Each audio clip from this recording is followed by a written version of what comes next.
I guess we need an intro. Let's go. What's good, ladies and gentlemen? Welcome back to Extrapreneur 360 podcast. Continuation, season 3 of the podcast, man. We're continuing into. I think this is actually going to be the first episode of season 3 because I'm so excited about this conversation. But the plan for season 3, for those who haven't caught it, season 1 was very much about my initial journey, how I became an extrapreneur, how I started to identify as an extrapreneur, my journey in Los Angeles, coming back, being in the wrong job, not doing something that I could be the best in the world at, all of these things, changing my mindset, becoming an insufferable bore who talks about cold plunging and running and all of these things. Season 2 was very much about my personal journey, the hardships I've overcome in my journey, because everybody's overcome all different kinds of hardships in their own journey. And this is season 3. Season 3 was really planning to be about more business stuff, more lessons I've learned in business, more lessons I've learned in mindset, challenges, overcoming adversity, all that stuff. And then I released the podcast into the world on my personal Facebook, Instagram, that sort of thing. And the reaction has just been so overwhelming that season 3 completely derailed, and it's become really, season 3 is becoming more about the who's in my life, the people around me who reacted to the launch of the podcast and came forward and said, dude, wow, well done, I'm really proud of you. I've got a really interesting story I want to share. And now I'm just, that's kind of what's happened. In this season, we're talking about, Simone shares her story as well about getting started in her business. So you guys know Simone from the previous episodes. But I've had a bunch of people, old friends, they're not old, our relationship is old, they're very young actually, reach out to me, go, dude, remember me from your childhood? Well, remember this happened to me, or I went through this journey of losing weight, or I've got a certification in cold plunging now. I know I can't believe that's a thing, but it is a thing. I want to share my story. So that's kind of what season 3 has become. And I think this is the first episode of season 3. I've got a very old friend again. He's very young, but it's a very old relationship. He's with me today, and it was such a blast from the past. He does have an unbelievable story. We're going to kick things off with a tequila, which is very unlike the entrepreneur mind frame of 75 hard and no drinking and all that. But he suggested, I offered him a coffee. He said, Bruce, you have a tequila. So, Brad, nice to see you, brother. Great to see you. It's a pleasure to be in your presence and dude, to laugh. Yeah, to laugh, bro. Cheers. So, dude, I'm stoked to catch you in the country because, I mean, from your accent, everyone's going, oh, he's a South African, but you're living overseas now, yeah? Yes, I've been in LA where you came from. Where I escaped, I ran from. I've been there for nearly 2.5 years, yeah, with my wife and 2 kids. And the irony is, you were there for 2.5 years. We didn't see each other once, so we actually didn't know that each other were there. Yeah.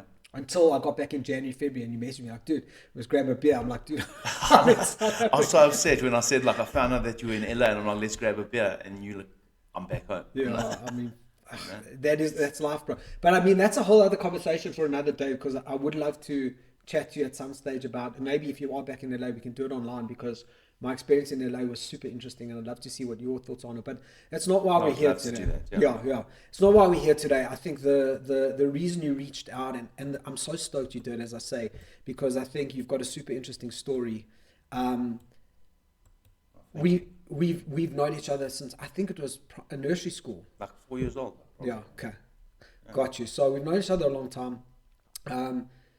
The reason you reached out, so when these people came forward to me, I started to notice one of the interesting things, as I said, is I shared that picture of that body transformation, of my body transformation, which I don't even consider that phenomenal. I lost like 6 or 7 kilos. I don't even know. It's something that I'm pushing on the podcast as well. I don't give a shit about numbers. I don't give a shit about metrics. They're not important to me. What's important to me is how you're feeling, like how you're actually doing from a mindset perspective. That's what's way more important to me. If you're running 11 minutes a kilometer, I don't care, because you're running 11 minutes a kilometer. Go out there and run and like just enjoy yourself. If you're cold plunging in 10-degree water, well done. You're making yourself uncomfortable. If 10 degrees uncomfortable, I don't care what the temperature is. You're doing something, then you're actually being active. I'm much more about action than motion. But what was so interesting to me was when I put that picture out there, it almost looked like a weight loss journey picture, which it is, I suppose. it's not, that's such a small part of this journey for me, has been the weight loss and the getting the body better looking and all that stuff. What's been the real part of the journey has been my mindset change, appreciating community around me. There's a whole bunch of different themes in this podcast that I'm sharing. And one of the major themes, obviously, that I share in season 2 is around overcoming adversity, like my cancer when I was a kid, my brother's incident that happened, my dad's cancer and then losing my dad and all that stuff. So these are themes that I share, overcoming adversity. And when you came forward, I was like, dude, this guy's tapping into this part of my journey. And he's gone through this in a big way himself. So let's start there, man. Tell us what your incident was, because I know what the incident was. I don't remember much about it, but I do remember it being a big deal in Joburg. Like my brother's incident was a big deal in Joburg. Like everybody in Joburg kind of heard about this young guy who got shot. Yeah. You were in a similar situation. Yeah, I mean, well, your brother's story is also a miracle. Yeah. And just to start off, I've always loved your family. And, thank you, my brother. That's why I'm here today. So straight up. I'm real. I'm real as a can be. It's weird. It's weird to sit across the table from someone who, we get into our 40s and we're like, geez, we've lived the whole life almost together. We haven't been together, but we've known each other. 100%. So I mean, the story happened my incident happened in about 2024 when I was 2022. No, I was going to say, 2004. Sorry, got you. I'm all over the place. You were how old? I was 22 at the time. That's why I'm 2022, 2024. So you're the same. 22. Yeah. So I was studying engineering and maths. Yeah. And I was big into my rugby. Rugby was my passion. Yeah. I was talented at rugby. That was where I was going. But I was studying engineering and maths on the sidelines, right? Just as a safety net. As a safety net. Yeah. And I went out one night to Tiger in Rivonia to celebrate a friend's birthday. This was just before we had written final exams, okay, at the University of Wits. Okay.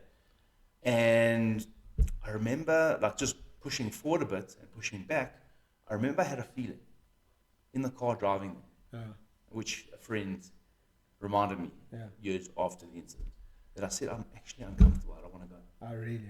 I don't want to go to this club, I'm not comfortable. And I was manipulated by my friend saying, listen, what's the worst that can happen? We know that there's a girl there that wants to score you. What's the worst that can happen? They can say no. Yeah. That was the vibe. I'm like, I suppose you're right. So I went in, and one of my friends who was actually black got kicked out, and there's a whole. Listen, I can't remember what happened. It's totally black. This is what was told to me. Okay, and obviously from different angles, I've just processed the story as the following. You put it together, So he was kicked out because he was drunk at the bar and he was like sleeping on the couch or whatever, or at the seat of the bar, and he was kicked out. You can't be in the club. He was going on about him being kicked out because he was black, which is racist. So I'm one of the bigger guys of my friends and maybe a leader, and I was trying to control the situation to not fight. I've never been a fighter, never will be. As you know, a lover. And anyway, they kicked us out the wrong side of the club, so we had to walk past the club again. And as we walked past the club, they came and attacked me from the side. Who, the bouncers? The bouncers. Yeah. The bouncers came and just clapped me so hard that I lifted up off my feet and hit my head on the curb of the pavement. Shit, And thank God my friends were also not fighters. They didn't react in a fighting and aggressive way. Thank God. They just threw me into the car and rushed me to hospital. So they'd never seen me like KO'd, dead body. Thank God, because they rushed me to the hospital. And apparently, if I arrived 7 minutes later, I would have died. Because what happened was, I was vomiting. But because I was unconscious, I was vomiting in my lungs. Oh, fuck so I was drowning. Drowning yourself. I was drowning. So they had to give me a tracheotomy, which is the throat, to suck everything out and to make my lungs breathe. Yeah. And I was in a coma for a couple of weeks. Right. I remember that. And I remember this being an incident, as I say, like my Butts incident was known around Josie of like, fuck, this young kid, bro, he's a baby getting fucked up by the bouncers. It's just not cricket. And what's I was... cricket? No. Rugby. It's not rugby. It's a gentleman's game. LA talk. I'm not even going to get into that. Yeah, I remember that the coma for a few weeks. Was it a few weeks, eh? It was a few weeks, and I remember my friends. Well, these are the stories I've heard, Yeah. right? My friends phoned my parents and my brother to say, "Listen, not urgent, but your brother's in hospital. Don't come. He'll be okay." But knowing our families, they rushed to the hospital, Yeah. and obviously the trauma surgeon came out and said, "Listen, it's not looking good. Yeah. If Brad wakes up, if Yeah. he wakes up, you can expect him to be sitting in the corner blowing bubbles for the rest of his Yeah. life." I remember hearing that. The prognosis was not great. I had a subdural hematoma, which is bleeding on the brain. Yeah. Emergency operation, tracheotomy. And when I woke up, I actually felt flipping strong, man. Oh, really? Eh? I felt like I had the longest sleep of my life. I did. But soon did I realize that I actually couldn't see. Oh, really? I couldn't see the people that were running in, crying. Couldn't see who they were. My left eye was turned backwards. Shit, eh? I remember I had an eye patch, so I was like a pirate. Yeah. And although I thought I was strong, I was really just brave, to be Yeah, honest, yeah. because couldn't walk, couldn't talk, couldn't breathe on my own, Yeah. couldn't do anything. Yeah. So it took me about 3 years Wow. to really learn how to become better than I was Yeah, before, apparently. Yeah. And there are a couple of things, a part of the journey, which stuck with me and probably is the cause or the reason I wrote my book. Yeah. Okay. It's that I never had one element of negativity Yeah. in my mind, in my body, in my soul Yeah. about what happened. Yeah. Not once did I ever say, who were these Beautiful. people? Let's go kill them. Yeah. How dare they? Yeah. I was never the victim. Yeah. I saw Why you. me? I saw you posted something about the victim today, and I commented actually. But I did, yeah. yeah, I but- was like, yeah. No. I'll get into No. the vulnerability on social media. I'm struggling with it. Yeah. So anyway, yeah. Anyway, so I don't know why or how. It may have been because I was brain damaged, but I just focused on literally what Yeah. was right in front of my nose, Yeah. right in front of my face, Yeah. and that was to get up, to walk, to talk, to Yeah. breathe on my own again. Yeah. That was one of the reasons. Was my attitude. Yeah. It was my mindset. Yeah. And obviously with the medical care that we had Yeah. in South Africa, which was fantastic, Yeah. and thank God I had medical aid, which covered everything. Yeah. Those are the reasons. And the most powerful part, actually, was the power of prayer. Really, yeah. Yeah. Because I think it was my mom, the moment it happened, she went to Carte Blanche and 702, and she remember, publicized this, and it went viral in a time where Yeah, there was yeah, no yeah. social media. No such thing, yeah. You know, so everyone knew about it. People around the world were having to healing prayers for Yeah, me, yeah. praying for me. I My remember. brother set up. There was no Facebook, so he set up a website where people can support love messages, write messages Gotcha. of love and support and that type of thing. And it was. Yeah. I mean, the support I received was unbelievable, Yeah. and that's why I'm here today. Really. Yeah. Unbelievable, dude. What a crazy story. So thank you for reminding me, because as I said, I remember the incident, but the details of it, obviously you forget about. You don't forget about it, but I don't remember. yeah. Well, listen, it's a good enough. It's just Yeah. what I've been told. I mean, So like, if you don't mind me, obviously the what I'm building here with the Extrapreneur 360 podcast is very much. I have a bunch of themes that I as I mentioned in the beginning, that I think are important to the core concept of the podcast. So if you don't mind me taking what you've said and realigning it, because I think that's what people are following the podcast for, is because these themes that I've shared. I think just to go through some of the stuff that you mentioned, and which one of the things that it's so interesting, because we sometimes I find it's hard to articulate. As proud of myself as I am for putting out the podcast and hitting the themes and getting the things that I want to say out, every time I talk to someone like you, I realize how I've missed that theme. Let me get on it. And one that thing that you've hit now, which I'm going through every single day now, is what you said about you don't really know how you managed to get through it. You just saw it was in front of your face and you tackled it and you overcame it, right? Which is so interesting, because I'm currently going through a lot of that, even though I'm not going through any, thank God, any medical shit or any like cancer or anything like that. But I've always been a very big procrastinator, and I think it's a real challenge that I've had in my life. I'm waking up every day now with this new mindset that I've had over the last two years or so, and taking this into going forward into my life. I've always been very distracted and very all over the place, and I think in the job that I was in, in the position I was in as an executive in that business, working on a business that I wasn't particularly bought into the mission over the last 2 years, I would just like tick things over and over and over. And I think what you've hit on there is just so cool, because I think that we as individuals tend to get so overwhelmed by stuff and just pack it in and go, fuck, I can't actually figure out what to do next, so I'm just going to throw it out and just not do anything. What you've hit on there is, here your life was depending on it, and getting back to normal was depending on it. You just tackled one thing at a time. Like, as it came, like, hey, I've got to learn to walk again. Hey, I've got to learn to see again. Like, you didn't really think about that. You just kind of move forward with it. It's a really good point, and I think it goes beyond that. Yeah. I think it goes from when we grew up in life. Okay, we are guided by our mentors, our teachers, our parents. Right. And often that guidance and mentorship is wrong. Yeah. Not from their point of view, Yeah. from our point of Yeah. view. Because they're trying to guide us based on their own experience and what they deem as successful and what they would hope we should be when we get older. Yeah. But through that journey, because it's not our passion, Yeah. and we feel all these energies push and pull and switch us, Yeah. we kind of, where the hell are we? Yeah.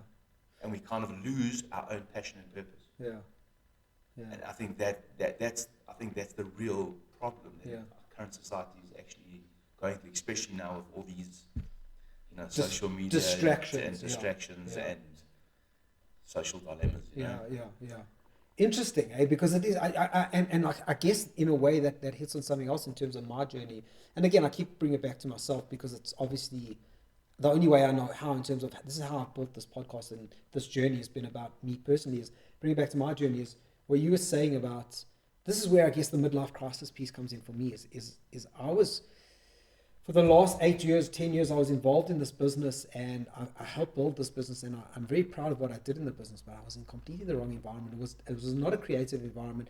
I'm grateful for it because I learned a lot in that position, and I learned a lot about business. I learned a lot about being an executive and making tough decisions and all of those things. But I was, for 8 to 10 years, I was living the wrong journey in a way. So what you're saying about people mean well, and they want the best for you, and they give you the best advice that they can, but it may not be the right advice for you. And that was me. I was 100% living in a corporate environment. If anybody knows me, then corporate's completely the wrong position for me. But I did it, and I'm grateful I did it. I learned a lot. I learned a lot from my partners in the business and my the CEO of the business, and I learned a lot about how to run a business and what to look for and all that. But I reached a point where I was like, dude, what are you doing? And you actually said a word. You don't know you said it, but it said a word or the concept of where are you, which is actually the Hebrew phrase for that ayeka, which is like, where are you? And when I heard that concept, it was about 1.5 years ago. That's when I made my decision to say, dude, you got to get out of here. Because where are you, bro? You're not in the right position. You're not in the right environment. You're far away from your family. You got mates in South Africa that, you sure, you of all people can make new mates in LA, no problem. And I was making mates. But, and don't tell any of my mates I said this, but I actually kind of like the guys in South Africa. And I built relationships with these guys that I kind of miss those relationships. It's not about making new mates. It's about you've got relationships.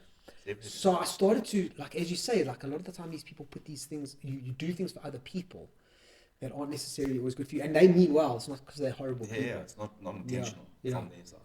Yeah. 100%. I mean, there's a lot going through my mind right now in terms of the pull and the push. Yeah. Just one thing that I picked up, that although you're grateful for your experiences, even though it was the wrong thing for you, I just want to point out that whatever we are going through in life is the right thing. Right. Even though it may feel like the wrong thing. Yeah. So every challenge and difficulty, I like to say, is a stepping stone for us to summit a mountain. Yeah. Even though it may be the wrong thing for now. Yeah. It is fine. It is the right thing. Yeah. Like for example, in terms of my career and my work, since this happened to me, all my friends at the time were doing gap years or starting their first time jobs. I was kind of learning how to walk and talk again. so when I was really ready to start hustling, that's what I did. Yeah. I just became like a serial entrepreneur, and I created my own stuff. Yeah. I never had a job in South Africa in my life. Never worked for anyone. Yeah. When I went to LA, a different story. Yeah. It's the first time I had a job. Yeah. because I went there with this kind of mindset that I know nothing. Yeah. This is a new world. Yeah. These are aliens and zombies, Yeah, and it's like no better word for LA people. it's no disrespect to them. It's Yeah. just different No, culture. no. Like it's like Yeah. I'm still learning to. I've been there for nearly 2.5 years. I'm still learning to speak American. Yeah. Like people just don't get my vibe, my I know, bro. I was there for 2 years. I know exactly what you mean. but having a great time. So I've been working for people. Yeah. And it's been about 2 and a bit years where I've kind of stepped back, been humble, learning, seeing what I could do, and I'm finally ready, bro, to just do my own thing. Oh, yeah. And I'm so grateful that I've done that, because it's allowed me to learn what needs to be done while I'm there. Yeah. And it's kind of coming to the fore of really what I'm about to launch. So. Yeah. Well, actually, so it's actually maybe a good opportunity to steer a little bit away from what brought you here, which was the conversation around resilience and overcoming adversity, towards one of what another core theme of this podcast is entrepreneurship, entrepreneur, whatever you call it.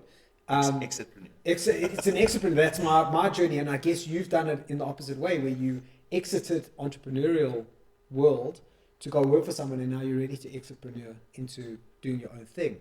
Like, share something about that, maybe, that the listeners can take away in terms of living in LA, because a lot of South Africans look over the fence and go, fuck, dude, is it possible? Could I go there and make a living and like live? What have your experiences been from an entrepreneur perspective? Again, I've had to literally suck cock, with no disrespecting, right? I've always done what I wanted to do. I always had a kind of a passion and a purpose, and I've always just been a bulldog to get there. So that's how I've been. In America, I've kind of taken the collar off the bulldog. And said, play the game. I've played the game, and I've kind of stepped back and just listened to what I had to do in order to find my purpose in my environment, which I have found. Please God. So like, it was hard for me. It was hard for me because I've never been the type of guy that Brad do this, Brad do that. Yes, sir, thank you.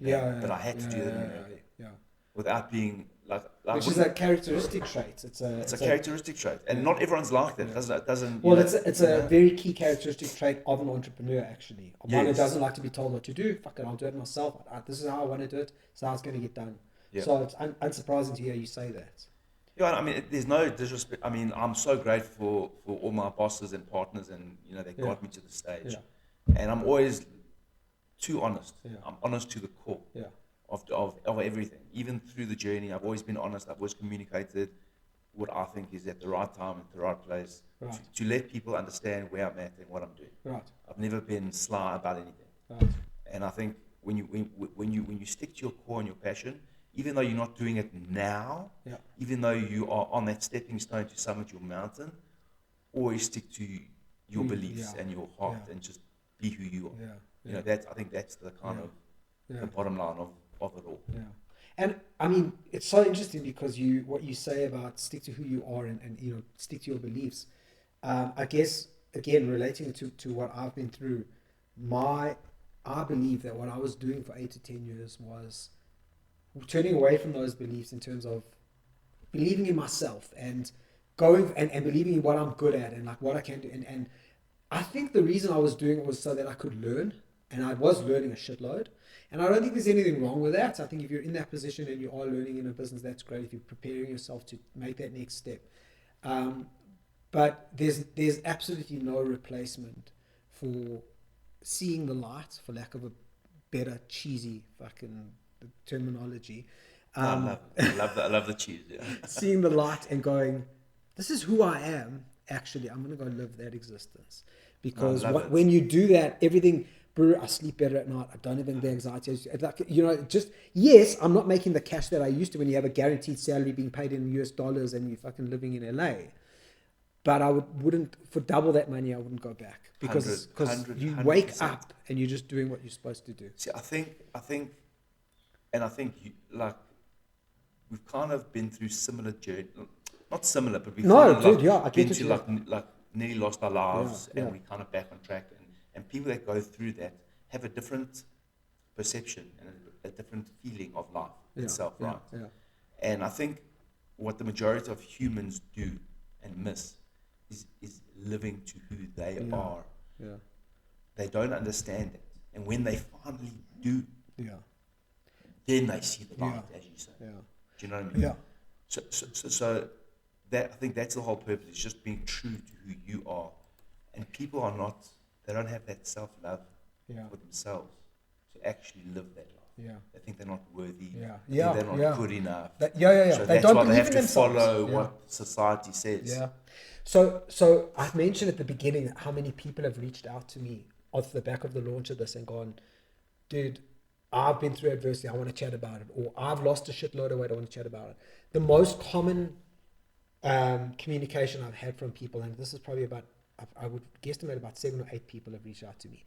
Old friends, people I didn't even know online kind of thing have just said, the most common reaction I've gotten from people is, dude, firstly, I feel like I'm going through exactly what you're describing over there. Like, you are talking my language right now. The only difference between them and me is that they haven't figured out, maybe they're not marketers like I am, who go, hey, I know how to tell a story and I know how to market, so I've got the tools to take this vehicle through to the finish line. So I've presented that to the world. But they're sitting there going, I hear exactly what you're saying. I feel the same way. I just don't know how to express it. And it's exactly what you just said. Is it's about, they know what their true self is, but they are so stuck in this world of the security. And I recognize it's not easy. You've got a kid or 2 kids or 3 kids. You've got a job. You don't love your job, but you're doing it for your family. You're doing it. And it's hard. At that stage, it's very hard to turn your back and go, right, I'm going to just leave that all behind and go move on to just be, exit and become an entrepreneur and just try some other stuff. And take a knock for a few months or a year and just not get paid a salary like I used to. But that's the most common thing I've heard from people. And I think post-COVID in particular, I think COVID taught a lot of people that, I don't know if this is, like, I could die any day now. Like, who knows what this COVID thing's going to snowball into. I could die any day.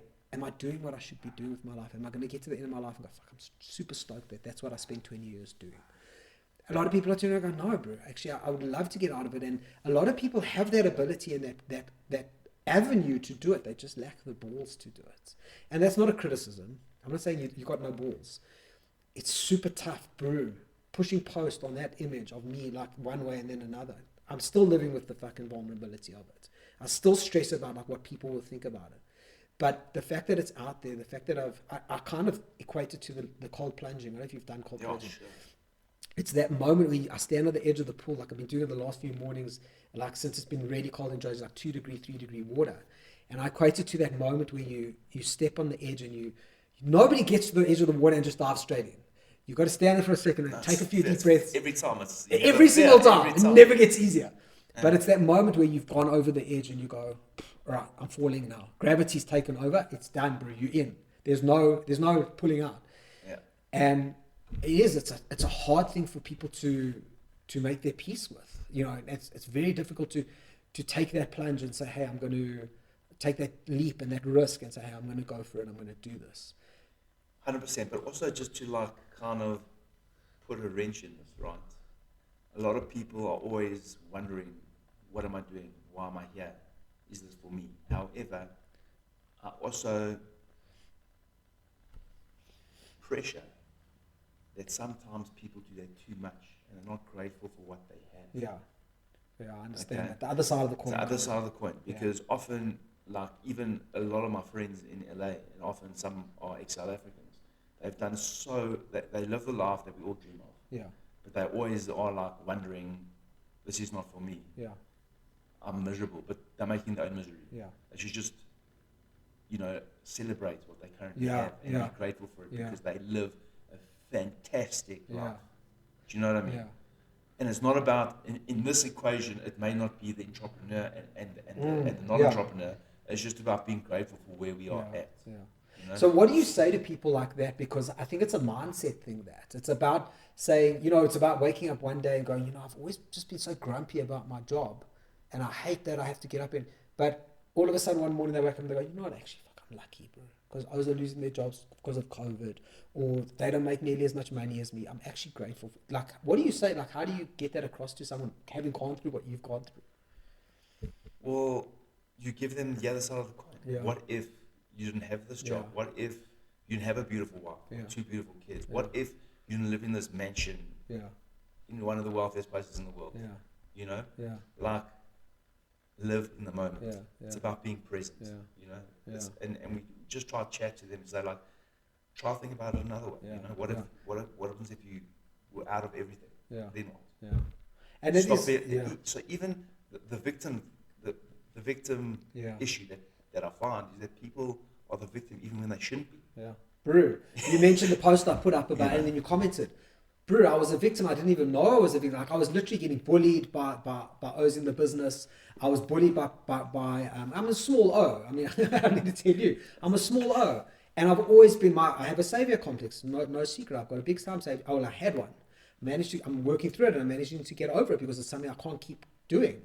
But that victimhood was the best thing in the world for me, and it's not always the best thing in the world for some people. I think one of the other things you really touched on beautifully when you're telling your story was about, I think it's about, as I said, it's about mindset shift a little bit, because you hit on, when you were talking about your story about, you only get given the stuff that you like. Everything you get given is something you can deal with. It's something that's in front of you, and you can actually deal with it. It's a huge lesson that I took away from like my cancer and like the shit that my family went through at different stages. My dad was sick for like 15 years, and we went through continuous rubbish. And every time it happened, we were like, dude, it's happening because we can handle it. An example I always give, I think I shared this in a previous episode with Simon, but an example I always give is, we were training for the 94.7 marathon, and I got knocked off my bike.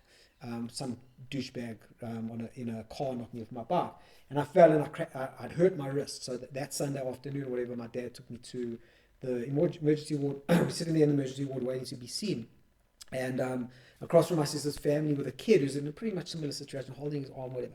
And this family is just, and I was about 18 at the time. So it's about 5 or 6 years after my cancer. I was even older than I was in 2023. So my brother had already been shot. We'd been through a lot of shit. My cancer, my brother, his incidents, we had gone through a lot. And we were sitting there waiting to be seen, just like casually chatting. And across from us was this family who was sitting there in tears. A mother, a little boy who was in absolute pain, in tears, and a little daughter.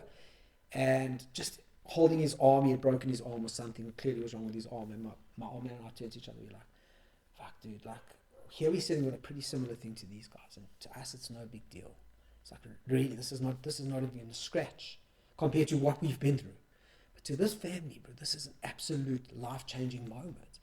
This is what they can handle, and this is what they're getting given to handle. 100%. So let them handle that. Give them the credit, and be proud of yourself for being able to handle that. Not everybody gets cancer. Not everybody gets a brain tumor knocked out and head on, like that kind of problems. But it doesn't mean that their problems are any less. I It's totally an unbelievable mindset thing. Often when I do workshops and I stand on stage and I talk and whatever goes, one of the first statements I say is that what happened to me is not comparable to what you're going through. Yeah. It's not comparable in one, but because if you, for example, like you just said, if you've lost a dog, it might be that could be your brain tumor. More hectic than someone that loses a leg. 100%. Or whatever the case. And we have no right to judge. Yeah. And we've got to just have faith that we've got it in us to deal with what we've got. Like what's being dealt to us, we've got to have faith that God, the universe, whatever you believe, I'm not judgmental, whatever you believe, he, she, whatever it is, has given you that ability to deal with it. So deal with it. Don't let it beat you. Let me ask you a question. You had cancer, you overcame it, right? Yes. Are you grateful for what you went through? Oh, bro, best thing in the world I do. Exactly. I wouldn't have done what I've done with this podcast. Exactly. I wouldn't have come anywhere near what I've done. Yeah. Perfect. Perfect Answer. Best Same thing with me. People say, I'm so sorry that happened to you. I'm like, why are you sorry? Did you do it? And like, I'm just sorry that you went through. I'm like, actually, you should say, well done, or I'm proud of you, or whatever. Aren't you lucky? Because I'm like, if that didn't happen to me, I would not be who I am. I would not have married my wife. Yeah. And it's totally not related. Yeah. But everything has an energy that puts you in the right position to be where you need to be. Yeah. So I wouldn't have had the kids I've had. Yeah. I wouldn't have done what I've had to do. And you're grateful for it, 100%. Totally grateful. And I promise you now, I can't say everyone because there are those people, but I reckon 99% of people that have gone through these things, anything that has been like life, nearly dying, Yeah, yeah. they would be grateful for what they went through. 100%. 100%. So that's, I mean, It's so funny. There's that. I'm pretty sure it's in other cultures as well, but the Jews like to say it is, you could take everyone's shit in their life and bundle it up into a little ball and put it onto a table, and everyone's little ball of shit is on the table, and you could walk up to the table and they could say, right, choose. You would still choose your own shit. 100%. You would still choose your own crap because it's what you can deal with. 100%. So, Brew, the one thing I also wanted to touch on, because you asked me before, and I think it's a good opportunity maybe for me to just share this a little bit, is like, it's something that has been a real why for me. A lot of this podcast is about values and about mindset and about purpose. I haven't really discussed much about the why of this podcast, like what is the practical why. And the reason I bring it up is because I'm going to hold this up and not talk so that there's no subtitles over this. This is a book that Brad's written during COVID, yeah? Yeah, I published it probably during COVID, yeah. Okay. So I want to hear about it quickly, but I just want to say that, and I take this opportunity to say this podcast is my book. When I was 12 years old, got cancer. I was finished with the cancer by the time I was like 13 or so. I was 11 when I got it. I finished by the time I was 13. I was seeing a psychologist. There was another guy I was seeing or whatever, and they were all trying to encourage me to write a book at the time. And I was like, dude, I'm 13 years old. What the fuck do I know about writing a book? And I just want to be a kid. Like, that was my mentality. I just wanted to get on with life. So I never wrote a book, and as the years went on, and then my brothers saw us, and then my dads, and all this stuff. A lot of the time, and because I was such a good writer, I'm a very good writer. I don't really love it that much. Don't tell anyone, but it's something that I'm very, very good at. Everyone was like, hey, you should write a book, And I was like, dude, it's not something that I want to do. This podcast has become my book. This podcast is a living book that I'm able to come into contact with a guy like you and go, hey, dude, we should put a chapter into the book about this. So that's why I did this podcast. It's a very big why for me. But I want to know, what's the story of the book? I always can buy it. Tell me what's in it. Like, what's the vibe? So, I mean, why I commented at the beginning about we have a similar situation when this happened to me and when I became independent on my own again, first thing people said, I need to become a speaker. I need to go on stage and speak about my story. I always said, when I'm ready. Yeah. When I'm ready, I'll do it. I've got these business things that I want to do, and I want to become this, that, and the other, and I want to achieve certain goals, and when I'm ready. Anyway, there was a stage when I was ready, and I kind of thought I should have done this years before. Yeah. Okay? Yeah. Then people said, I need to write a book. Got you. And I'm like, when I'm ready. Yeah, yeah. When I'm ready, I'll write a book. I need to achieve these goals, do this, that, and that. And when I'm ready, I'll write a book. And what happened? I went on stage one day at a phenomenal rabbi's community, and it was on Shavuot. I stood up and I spoke to his community. And the Sunday he called me and said, oh my God, Brad, that was incredible. Yeah.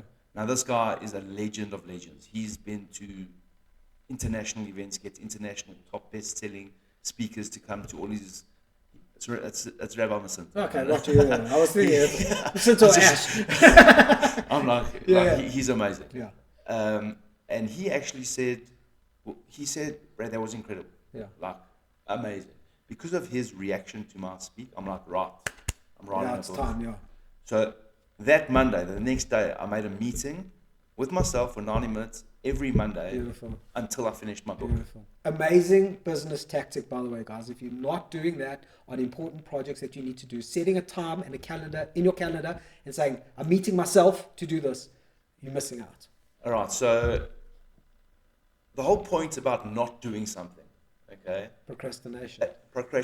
It may be because you just wanted to be a kid and you wanted to live life. Yeah. That's 100% perfect. Yeah. There's no problem. There's no judgment. However, the majority of the time when we don't want to do something, we push something away, it's because we are fearful of being who we need to be. Right. Okay? And if we just live for who we were born to be, we would not have fear. Yeah. And that is how I would love everyone to live. Yeah. We were born for a mission and a purpose, and no one lives it. Yeah. Because we live according to what society wants us to be. Yeah. And that's why we're all depressed and why we Or- have fear and why we coming back- feel not worthy. It's and- coming back to the theme you were talking about earlier about when you do things for other people because they expect that from you in a way, and it's not what you should be doing because it's not who you are internally, authentically. So the book is essentially who I was before the incident. Yeah, And although I was always a popular kid yeah, and loved by girls and boys and girlfriends and sports coaches and teachers, even though I was naughty, yeah, I was a loved kid. yeah, I was the one that felt unworthy and not good enough. yeah, I always felt stupid, fat, yeah, dumb, yeah. and I don't know why. Yeah, I don't know why. yeah. A variety of huge amounts of reasons, but that's the way I felt, right? Gotcha. Okay, that's how I grew up, and that's kind of the element of who I was before. Gotcha. Okay, the incident happened, and it gave me the love I needed from the gotcha. world around me. I woke up Yeah, brain damaged. There were hundreds, if not thousands, and tens of thousands of people all around the world yeah, praying for my recovery, yeah, writing messages of hope, coming to hug me and love me. yeah. And then it's basically how I got through brain damage, Gotcha. the elements I got through brain damage, and essentially how we face life. Yeah, The value of the book is not what happened to me. gotcha. It's the value of how to, not the value, it's how to face life. Gotcha. So in the book is 6 discoveries, which are all interlinked. One is needed to actually live the next. Gotcha. And that, for me, is how I live life. That's why people can't believe how happy I am all the time and how optimistic I am all the time. Yes, I'm human. We're all human. Yeah. Life is hard. Things happen where we get depressed and miserable and sad and angry and frustrated. But because I live by Be the Bubble, Yeah. I kind of recover quickly. Not recover, I kind of get to a Bounce top self. back, yeah. Bounce off the bubble. Yeah, there you go. It's the theme. to be my best self. Yeah. And that's what the book's about, really. Gotcha. You know? So I love it. my goal in life, really, and even though since I've immigrated, I've done not Be the Bubble things, Gotcha. I've always used Be the Bubble as my purpose to do those things. Yeah, gotcha. Does that make Yeah, sense? yeah, totally. It's part of who you are. It's your DNA. It's who you are. Yeah. So even though I wasn't actively promoting Be the Bubble or going to sell books in America the way I wanted to or should have or whatever the case, I was always being the bubble with whatever I was doing. If that's meeting new friends, meeting new crews, doing new jobs, doing new businesses, understanding what I need to do there to make a difference in my life and everyone else's life, you know. Beautiful.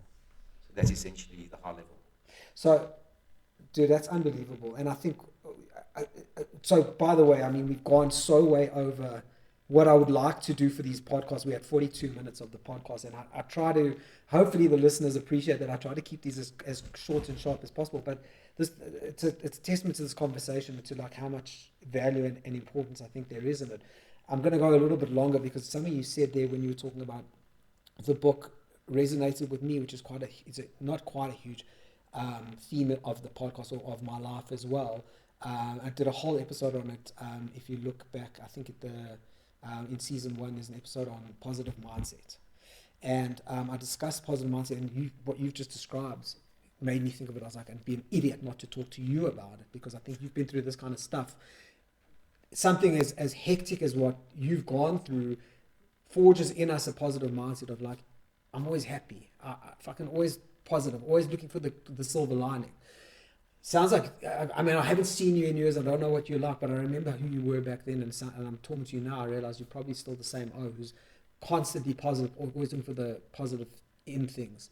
That's me, man. And it's a superpower. The way I describe it in the podcast is it's a superpower. Yeah, absolute superpower. But it also gets me into a lot of, you can never say no to things, you know, like you always maybe take advantage a little bit, but I'd rather be super positive all the time than not. Like, is that who you are in terms of positive mindset all the time kind of thing? Super positive, or like hard to say no, or yeah. No, super positive. Like, dude, I'll give you an example. Here's a practical example that I talk about in the episode. My dad, when he was sick, the last 6 months of his life, 4 months of his life, he was in the hospital, went in for an op, went bad, and he landed up being in hospital for the last 4 months of his life. And I was staying here, obviously, on my sister's property. So my sister's staying upstairs with her family, and I'm staying here. And those 4 months, as they went over and over and over, got progressively harder. Every day was a phone call to the doctors. Every morning was a phone call to the doctor. Hey, how is his night? How's he doing today? And whatever. My mom started landing up coming, and this was during COVID as well, during the lockdown. So my mom would come and stay over here as well. So my sister, myself, and my mom were all living here in the house. And when every morning we'd wake up, we'd phone the doctors. Now, my mom would phone every morning and she'd get the news and then she'd relay the news to us. And the news was always like, oh, it wasn't a great night, and his GFR is down, and this, that, and the other. And it would kind of say, it would kind of be like, all right, cool, we got the news.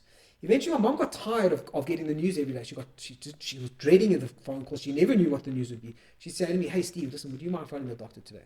And I'd start phoning the doctor, and I'd get the same news. But when I relay the news, it was always positive news. It was like, guys, he had a great night. Firstly, he's not dead. He's not dead. Secondly, his GSR is not great, but they actually think that they might come up this afternoon. And what I discovered was it's kind of like the reticular activating system. We always talk about this from Mel Robbins. She talks about the reticular activating system. The filter with which you put the news through, it set the tone for the entire day in the house. All of a sudden, when I was phoning the doctor, the house had a fucking great day. Everyone was positive. Everyone was like, oh, Dad had a great night. This could be him coming up. Whereas when my mom would do it, unfortunately, my mom and my sister have been the ones who've gone through all the shit with all the boys in all the men in life, but they've had to just be not the victims. They've had to just be the support system. So I get it. My mom and my sister, not the most positive people. My dad, my brother, and me, super positive. So it's like that practical example of having that positive mindset when that whatever the news was, good or bad, came through my reticular activating system, my filter was always positive. Came through my mother's, always negative. So like, is that how you are as well? So I mean, just before I answer that, it just reminds me of a quote by, I think his name's Charles McKinley, who wrote The Mole, the Rabbit, and the Horse, or something like that. I can't remember the thing. And he basically says, is the glass half full or half empty? Yeah. Doesn't matter. Be grateful you got a glass. Yeah. 100%. You know, so that just reminds me of that. Yeah. I hope I got his name in the book, but I never. Am I positive? I think I'm a dreamer. Yeah. I've always built this big vision in my head with whatever I'm focused on. Yeah. And I tend to never hardly look at hear or watch the news or politics. Because that much kind of depressing thing. It changes my whole vibe and energy. I just and in the positive energy, right? It doesn't matter how much you know or learn. It's what you do every day. Yeah. It's how you design your day. And that's the last discovery of my book. Beautiful. It's called Daily Design. Beautiful. So that you can learn, you can know everything, but if you don't actually activate it, you're not going to be it. Yeah. So in order to be positive, you have to have that mindset every day that you wake up. Yeah. You have to have a certain mindset in order to receive things and perceive things and behave in a positive outlet and have that thought of being positive. Yeah. You know, so I mean, just one of my routines is that every morning I wake up, I say Modeh Ani, which is, in my translation, is I thank Hashem for returning my soul back to me so that I've got another chance to live what I need to do in this life, right? I put tefillin on. I do stretches and a little bit of exercise just to get my blood flowing and just to get my mind right. And I'm like, look in the mirror, and I pledge every single human that listens to this to do this. It really counts. You look yourself in the mirror, and you say, I love you. I love you. I love you. I love you.